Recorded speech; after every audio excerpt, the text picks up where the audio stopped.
Hello. In this video, I'm going to talk through the Vietnam War through four key events. So the structure of the video is that I'm going to talk a little bit of background about Vietnamese history, and then I'm going to get into the origins of American involvement, and then discuss American involvement, and then finally withdrawal, and then a kind of summary overall of the Vietnam War.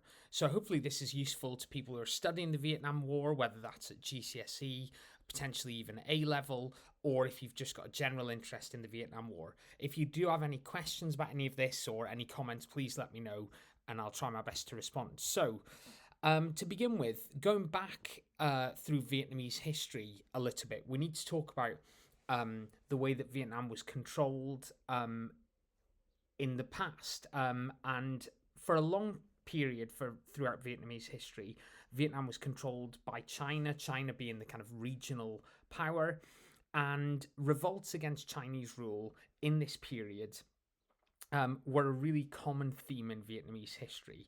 And the Vietnamese forces, obviously not as powerful, not as strong as the Chinese forces, they were unable to kind of fight in pitched battles, so used and deployed guerrilla warfare tactics to wear down the opposition.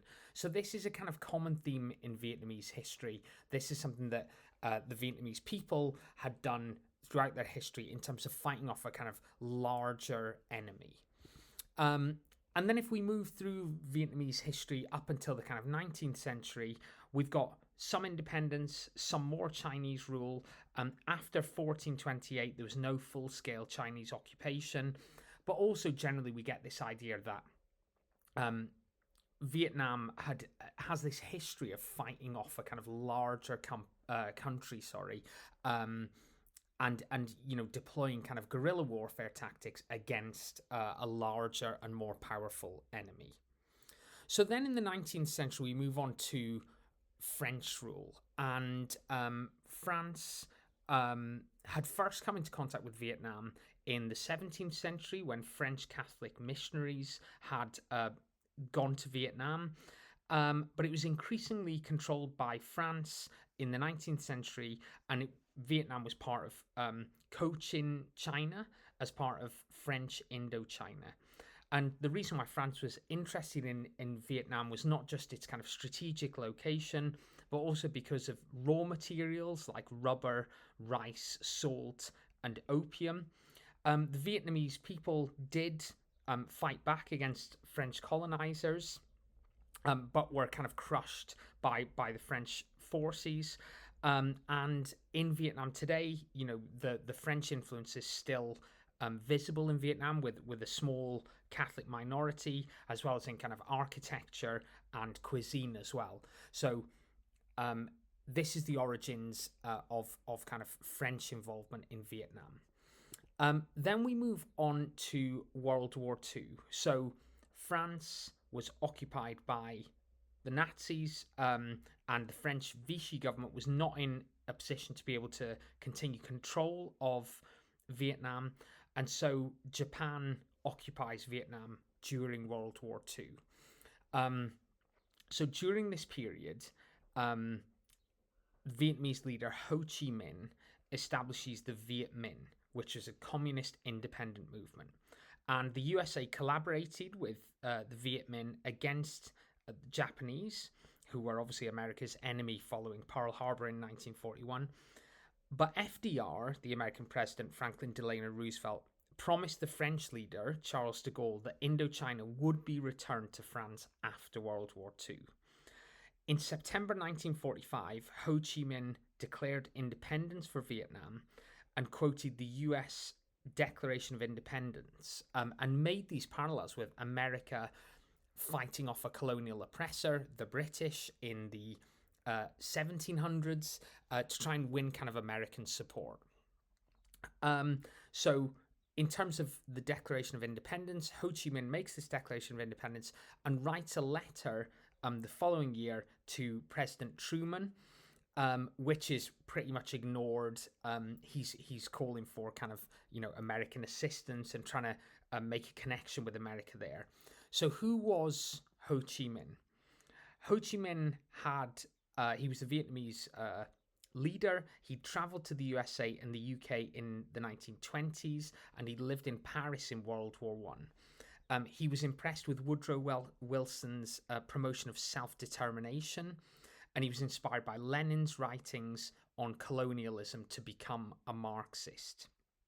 The French really clamped down on the Viet Minh, and the French increasingly have US support, which leads to the Indochina War of 1946 to 54, in which Ho Chi Minh's Viet Minh fight a guerrilla war against the kind of superior in terms of numbers French forces. And here is an image of the French forces using napalm against the Viet Minh in that Indochina War, where the Ho Chi Minh's Viet Minh are fighting against the French forces. It's also, before we get onto the Battle of Dien Bien Phu, which is the first key kind of turning point, the first key event in this story, it's important to understand the Cold War context here. So in 1946, we have Churchill's Iron Curtain speech. In 1947, we have the Truman Doctrine, this idea of containing communism. In 1948 to 49, we have the Berlin blockade, where Stalin tries to forcefully blockade Berlin, which leads to the Berlin airlift. In 1949, we also have the formation of NATO, as well as the Chinese Revolution, where communists take over China. And then between 1950 and 1953, we've got the Korean War. So we see that the Cold War is spreading to Asia, and this idea of containing communism and the domino theory, which we'll talk about more in a minute, was extremely kind of prevalent. This idea that America felt that it was its duty to contain communism around the world. So the first key moment in the story of the American involvement in the Vietnam War is the Battle of Dien Bien Phu, and this is in 1954. So in terms of the background, the USA is increasingly supporting the French, who are fighting against the Viet Minh, and America has provided $3 billion worth of arms and equipment, but the tide is turning towards the Viet Minh, so they're wearing down the French forces. 1954 saw the siege of Dien Bien Phu, and the Viet Minh saw this siege as the chance to defeat the French. The siege lasted 55 days, and thousands of French soldiers surrendered. The USA discussed intervening and bombing Vietnamese positions, but Churchill refused to support, which meant that the USA didn't intervene. So as we can see on the slide here, lasted over a month, and 11,000 French troops captured. So it's a really significant loss for France. So what happens next in 1954 is the Geneva Accords, where Vietnam is divided between the North and the South, and the North is communist and the South is capitalist. There's this idea that there will be elections to be held at a later date, which never happen, and the communist forces, Ho Chi Minh's communist forces take control. Start to fight to try and take control of the South. At this time, as I said before, there's this idea of the domino theory, which is first discussed in 1954 in reference to Vietnam. It's a classic example of Cold War thinking from the American, the Western point of view, that if Vietnam is allowed to fall to communism, then other countries surrounding it will also fall to communism. So it's important to step in and to contain communism and to stop communism from spreading. So America support Dien, Ngo Dinh, who is basically an American kind of puppet. He is the leader of South Vietnam who harshly persecutes opponents. He was Catholic and he persecuted the Buddhist majority. He ruled from 1955 to 1963 when he was killed in a coup. There's a very famous image here of a Buddhist who self-immolates in protest to Diem's harsh persecution of Buddhists. And here's a cartoon of the time of JFK. And this is the idea that JFK is going to get bogged down in this part of the world. This is from 1961, that JFK is going to get involved and he's going to get stuck in this kind of tricky position. So then we move on to the second key point. So throughout from 54 to 64, we've got this North-South divide with increasing American support for the South, the capitalist South, and we've got the forces of the North, the communist forces of the North, fighting this kind of war against the South. In 1964, we have the Gulf of Tonkin incident, and the Gulf of Tonkin incident was when the USS Maddox reported being fired upon in the Gulf of Tonkin, which was justified for war against the Viet Cong, as the communists in the South were now called. However, significant questions emerged of whether there was actually an attack on the ship. The North Vietnamese said they didn't attack it, and Americans on the ship also said there was no attack. The attack, however, led to Congress passing a resolution in the Senate, which was passed 98 votes to 2, which gave the president powers to go to war. The USA went to war in support of the South Vietnamese government and to wipe out the communist insurgency in South Vietnam. The USA bombed North Vietnam but never actually invaded the North. So this was the Gulf of Tonkin incident in 1964. This is one of my favorite cartoons of the entire Cold War, and this is the ghost of Dien Bien Phu tapping Lyndon Johnson, who's the American president at this point, tapping him on the shoulder, and Johnson turns around and says, "Go away, I don't believe in ghosts." So history looms large in Johnson's decision to go to war, and Johnson wants a kind of swift US victory, and this cartoon really does kind of give a sense of that's maybe not going to be the case, if you know anything about the history of Vietnam.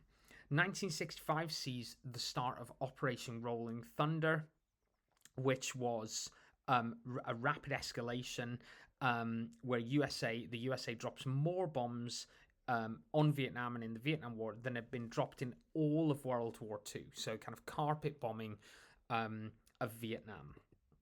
In terms of US involvement, this steadily increases, reaching its peak of over 500,000 American soldiers involved in the war in 1968. So you can just see this kind of growing escalation as Johnson's presidency goes on from 64 with the Gulf of Tonkin up to 68, which we see the pinnacle of US involvement. This is another cartoon from the time about this idea of escalation. So Johnson is kind of running out of ideas. Some in the USA even called for the use of nuclear weapons. And by 1967, protest was increasing. The war was costing billions of dollars and had completely derailed Johnson's presidency. Martin Luther King speaks out against the war in 1967. Lyndon Johnson's Great Society domestic program, his war on poverty, has been derailed because the Vietnam War is costing so much money. So the next key turning point, the next key moment in the story of the Vietnam War is the Tet Offensive of 1968. So by 1968, it was clear that the USA was not winning the war, as Lyndon Johnson said and had been saying to the nation. It was the first TV war, so shocking images of the effects of napalm and the brutal tactics of the South Vietnamese army were beamed into American living rooms with very little censorship. So a lot of these clips are available on YouTube. And it also really highlights this idea of the TV war, also highlights the American tactics, which were certainly not winning the hearts and minds as they were hoping to do. So Zippo raids, where American GIs would go and burn down Vietnamese villages in the attempt to find the Viet Cong. The use of the defoliant Agent Orange, as well as napalm, was highlighted on TV screens.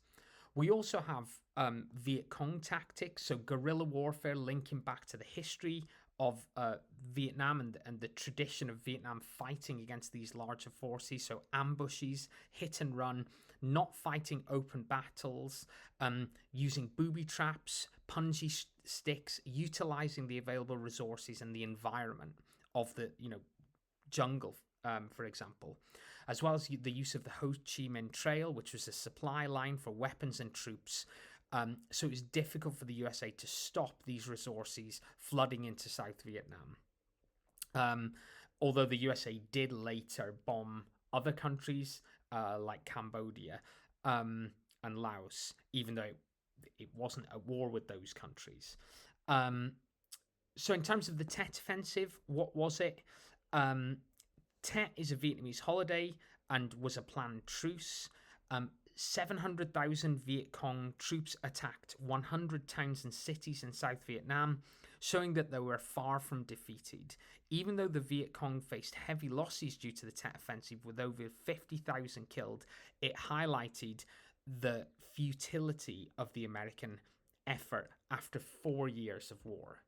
And there's actually a clip of the Tet Offensive on YouTube. It won't let me play it as part of this video, but you can check that out. Which is where the US Embassy in Saigon is being overrun by the Viet Cong. The Viet Cong also take over the radio tower in Saigon, and although the Viet Cong took more losses, the Tet Offensive clearly shows that the USA could no longer win in Vietnam. So after the Tet Offensive, we see a real upsurge in protest in the USA. 500,000 march against the war in 1969. In 1970, a student is shot and killed at Ohio State in protest. And in 1971, Vietnam veterans throw their medals back. So all of these events were portrayed in the media and really highlight the kind of increasing disillusionment with the war. And this leads to Lyndon Johnson not running again. He could have run for another term in 1968 in the election, but he was so tainted by the war that he doesn't run for a second term. Despite significant domestic achievements, for example, on civil rights and the Great Society, the Vietnam War has completely derailed his presidency, with protesters chanting day and night, "Hey, hey, LBJ, how many kids did you kill today?" So Lyndon Johnson doesn't run again. His presidency is completely derailed by the war. So in 1968, Richard Nixon is elected, and his policy is of Vietnamization. I think again this is an interesting cartoon. Nixon sees a light at the end of the tunnel, and actually it's a maze. Is he going to get out of it? Nixon has this policy of Vietnamization, and in 1971, we see the release of the Pentagon Papers by the New York Times, which showed that the US government had consistently underplayed the military buildup to the American public. The Pentagon Papers also show that high-ranking figures within the US government knew that the war could not be won militarily in 1965, and yet had still been saying that the war could be won. So this is another reason why President Johnson, Lyndon Johnson, was so discredited. So the last key point is the fall of Saigon, and it starts really with Nixon's policy of Vietnamization, which was a policy of turning over the war to the South Vietnamese, which was known as peace with honor, so the withdrawal of American soldiers from Vietnam. The Paris Peace Accords are signed in 1963, which signify the end of the war. The death toll stands at 58,000 American soldiers, and over 1 million Vietnamese people have been killed. At that point, it was the longest war, that America had ever fought, and that's overtaken by Afghanistan in the 21st century. In 1975, we have the fall of Saigon, and this is a very, very famous image of the withdrawal from the US Embassy. Vietnam remains a communist country to this day. So it's united under communist rule from 1975. Vietnam has a significant impact on American foreign policy with the Vietnam syndrome. So the US is reluctant to get involved in foreign wars following the failure in Vietnam, really until the first Gulf War in 1990.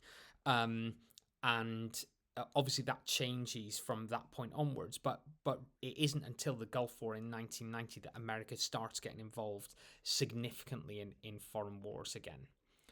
So why did the USA lose the war in Vietnam? Why wasn't it able to overcome the Viet Cong? Well, first reason is American tactics and the failure to win hearts and minds. You know, we saw some images of the American tactics, and just this idea that America went in there, you know, to get rid of the communists, and perhaps its tactics of kind of Zippo raids and trying to fight kind of pitched battles against an army using guerrilla warfare tactics was doomed to fail. That very much links with the second idea of the Viet Cong tactics. So using the environment, not fighting kind of traditional battles, you know, had a significant role to play. Also morale, the impact of TV, and the images that were shown in American homes, which leads to protests at home, and then low morale of US troops. So drug use. One survey found that 20% of the US Army had used narcotics in the last 12 months, and that was done in 1971. And also fragging, which was the use of grenades against officers in the American Army. So kind of, killing their own officers. So there was very, very low morale in amongst US troops. In terms of further reading, here are some recommended books that I would suggest if you're interested in finding out more about the Vietnam War. I've actually done a video on my top 3 books on the Vietnam War that I will link to below. And I'm just going to end this with a quote from Tim O'Brien from the story In the Field, from his book, The Things They Carried. And he said, when a man died, there had to be blame. You could blame the war. You could blame the idiots who made the war. You could blame the rain. You could blame the river. You could blame the field, the mud, the climate. You could blame the enemy. You could blame the mortar rounds. You could blame the people who are too lazy to read a newspaper, who are too bored by the daily body counts, who switch channels at the mention of politics. You could blame whole nations. You could blame God. You could blame the munitions workers or Karl Marx or a trick of fate or an old man in Omaha who forgot to vote. So that was the Vietnam War in 4 key events. I hope you enjoyed the video. Please let me know if you've got any comments or questions or suggestions for further videos. Thank you for listening.